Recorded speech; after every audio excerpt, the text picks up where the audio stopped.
Sorry, আমি আজ তোর সাথে দেখা করতে পারবো না।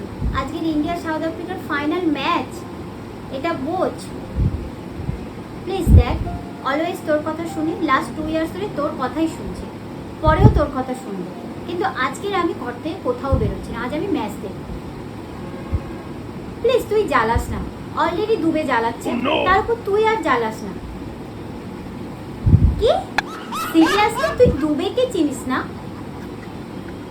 তুই ছেলে হয়েছিস কেন ভাই?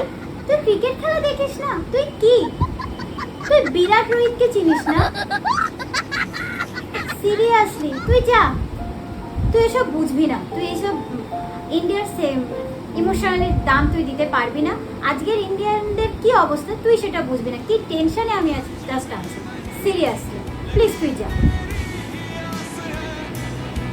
না, তোর জন্য আমার এই মুহূর্তে একটুও কষ্ট হচ্ছে না, এই মুহূর্তে আমার টেনশন হচ্ছে, সেটা তোর জন্য নয়, অবভিয়াসলি ইন্ডিয়ার টিমের জন্য প্রচণ্ড টেনশন হচ্ছে। আর আমার পক্ষে ভালো লাগছে না তোর সাথে কথা বলতে।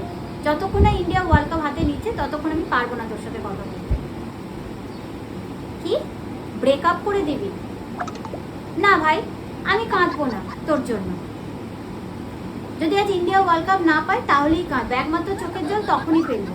আর যদি ইন্ডিয়া ওয়ার্ল্ড কাপ নেয় তাহলে খুশিতে চোখের জল ফেলবো, বিশ্বাস কর। এই শোন, ফালতু কথা বলিস না তো, মাথা আর খারাপ করিস না।